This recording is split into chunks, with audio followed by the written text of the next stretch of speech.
So, hello to everyone and welcome, it is Niran here, and today it is time for me to bring you another one of these 2018 predictions videos. Today I'm going to be looking at a very different FIFA indeed. Last time I did FIFA 13 and a lot of the comment section were asking me to move over to FIFA 15 to see what that had in store in terms of a prediction for the year of 2018. Now if you don't know what this sort of mini-series is all about, basically I go on to certain retro FIFAs onto career mode, sim until the year we're currently in, which is 2018 obviously, and see what the major teams and major leagues are looking like in comparison to how they look like in real life. And there's some massive changes and very odd ones in this video. If you go on to enjoy it, slap a like on the video and subscribe if you're new to the channel. But now getting into the leagues, and first of all obviously the Premier League, Chelsea winning that one, although there's still 2 games to go for some reason on this version of it, but they'd won the league realistically on 91 points. Manchester United there second, Spurs and Everton as well as City fighting for the top 4, which I find a very interesting one. Everton actually, interestingly, don't have a too dissimilar team to what they have in real life. They've just got a very good team, I think, on FIFA 15, generally speaking. Down in the Championship, it was Cardiff and Reading getting promoted automatically, with Sheffield Wednesday, Leicester and Burnley down in the playoff places. The likes of Brighton, Burnley, obviously, as I mentioned, Bournemouth as well, not yet in the Premier League, and Huddersfield were actually relegated out of the Championship. Obviously, in comparison to that, they're currently a Premier League side. Down in League One, Preston and Brentford were promoted automatically. Brentford are, of course, currently a Championship side, so are Preston, and Sheffield United, another current Championship side, finishing just behind them. And in League 2, it was Oxford United, AFC Wimbledon, and Crewe Alexandra getting promoted, with Yeovil, Crawley, Carlisle, and Hartlepool in the playoff places. So quite different in terms of the Championship. There was quite a lot of different teams there in terms of teams that are currently in the Premier League and also teams that are currently in League 1. Moving over to France, and you can see Marseille at top of the table there from Lyon and Paris Saint-Germain. AS Monaco, who of course were in Ligue 2 when I did this video on FIFA 13. They're now a Champions League side in FIFA 15. Over in the Bundesliga, and it's Bayern Munich who have won the league over Borussia Dortmund by 4 points, and then Wolfsburg and Schalke, likes of Bayer Leverkusen there, Hanover, Hertha Berlin, and Borussia Mönchengladbach. Hamburg, obviously in P9, they were relegated in real life, I think for the first time in their history or something. I can't even remember, but it was a historic year for all the wrong reasons, for Hamburg in comparison to what FIFA 15 predicted for them. Inter Milan and AC Milan, still the dominant forces in Italy. We had this in FIFA 13 as well. None of the retro FIFA seeming to predict that Juventus would come out on top over the Milan-based sides, and FIFA 15 continuing that trend. Ajax won the league over Feyenoord in the Netherlands, Vitesse Arnhem with the help of some Chelsea youngsters, I imagine, and PSV Eindhoven and AZ Alkmaar. So PSV quite low down in comparison to where you'd expect them to be now in real life. And over in Spain, it was Barcelona who won the league, although there's a game yet to be played, but they've actually won the league mathematically.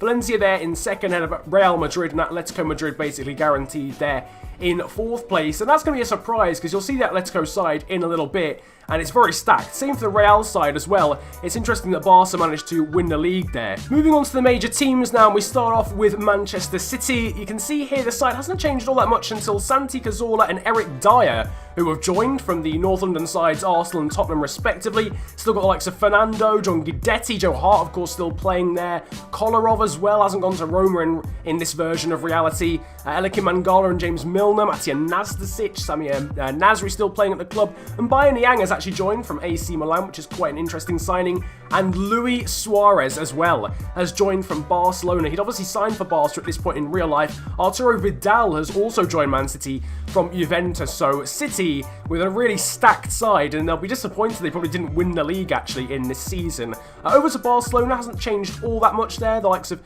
Deulofeu, Iniesta and stuff still at the club. Javier Mascherano, Jeremy Mathieu, Martin Montoya, obviously Lionel Messi there as well at 30 years of age now. He hasn't left, and neither have Neymar and Pedro, despite going to PSG and Chelsea respectively in real life.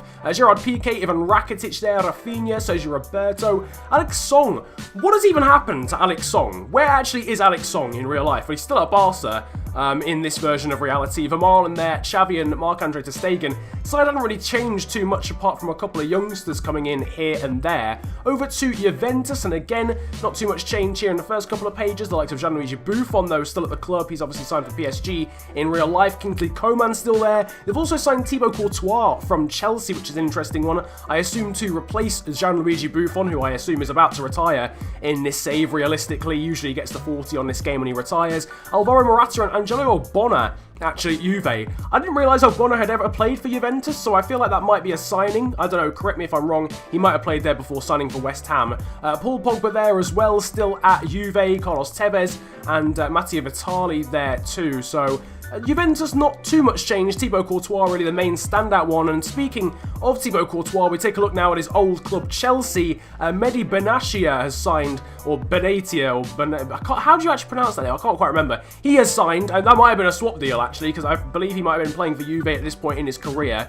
Like so, Cesc Fabregas, Thorgan Hazard, Ruben Loftus-Cheek there still at the club. They've signed Javi Martinez, still got Nemanja Matic, and they've also signed Thiago Motta. You can see the two Mazonda brothers there. Oscar hasn't gone to China, neither has Ramirez. They're still at the club. A couple of youngsters there in the form of Reed and Ritzmaier coming into the side, and then Solanke, Willian, Zuma, Van Ginkel, Czech, but also crucially Mo Salah was still playing for Chelsea at this point. Hasn't gone to Roma, and then obviously hasn't fulfilled his potential at Liverpool in this version of reality either. On to Real Madrid though, and this side is ridiculous. They've brought in Sergio Aguero, and you'll see in a moment they've also brought in Eden Hazard to this side as well. It is absolutely disgraceful. They've also brought in Adnan Januzaj from Manchester United, and they also had the current, or was at one point, top goal scorer in the current World Cup, Denis Cheryshev, playing for them as well. He obviously used to play for Real Madrid before leaving. I think he went to Villarreal or something like that. He's still at the club in this sort of save. Cristiano Ronaldo, James Rodriguez, Rafael Varane, all still key fixtures there.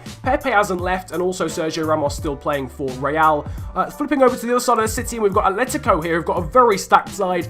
Edinson Cavani and Edin Dzeko have been signed. They've still got Toby Alderweireld, who hasn't gone to Spurs in this save. Diego Godin, Jose Maria Jimenez, and Antoine Griezmann as well. Very, very good side. Lucas Hernandez, Raul Jimenez, who's just signed for Wolves in real life for their Premier League campaign.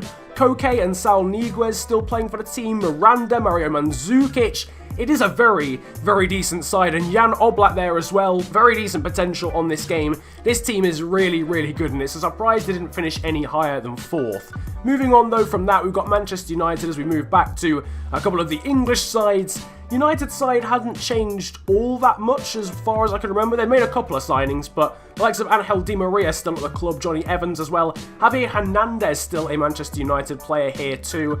Ander Herrera there, a couple of the youngsters like Will Keane and stuff. Phil Jones there. They've signed Sami Khedira.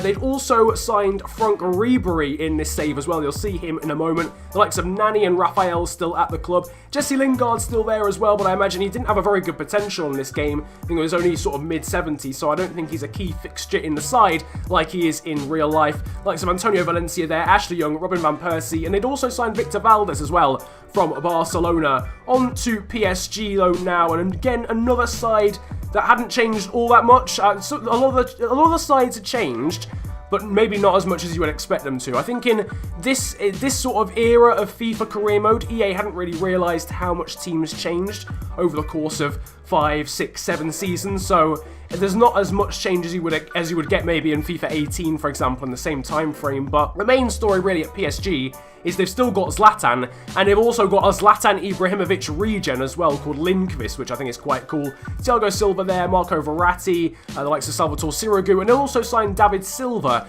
as well from Manchester City, which is quite an interesting signing. On to Bayern Munich. This is the last of the big teams that we're going to look at. Mario Götze there, Jerome Boateng, a lot of the main guys. Hulk, though, had signed for Bayern Munich. Now, that is something I would have loved to see in real life. Hulk signed for a side like Bayern, even if it wasn't Bayern. I feel like a lot of the clubs he's gone to have just been the easy option for the Brazilian, but it would have been nice to see him play for one of Europe's elite, I feel. Ian Robben's still at the club. Frank Ribery might have deserted him to go to Manchester United, but Ian Robben's still there. And Bayern have interestingly signed Daniel Sturridge from Liverpool, of all things. Obviously, this will have been around at the time where Sturridge probably had like 80 85 or 86 potential. That's probably decreased quite a lot now on current FIFAs. But onto some of the players that you wouldn't have seen in that list because they either weren't that good at the time or they're just playing for different sides. You saw Mahrez there, Kante, Firmino, De Bruyne, Leroy Sané though, only 70 rated, playing for Schalke in comparison to what he is now, the young player of the year in the Premier League. Yeah, things have changed a lot for Leroy Sané. Riyad Mahrez is playing for Leicester, 72 rated. Kante is still at SM Khan. Firmino's got a good overall, 82 at Hoffenheim. De Bruyne is still at Wolfsburg. This is obviously before he signed for City. Same for Leroy Sané as well before he signed for City. Jamie Vardy there at 69. Higuain at 85. Kane at 79 for Spurs. Dybala hadn't gone to Juve. He was still at Palermo at 82 rated. And Sadio Mane had also stayed at Southampton instead of leaving for Liverpool. But that's going to round up really what 2018 has in store in the world of FIFA 15. Let me know what other retro FIFAs you would like me to use to try and predict the year of 2018. And as always, if you enjoyed the video, slap a like on it. Subscribe if you're new to the channel. It's the big red button under the video. And if you want to follow me on social media, you can do. My links will have been on the screen and further links to those are down in the description below. But it's been a pleasure ranting at you guys today. Have a great day, enjoy yourselves, and goodbye.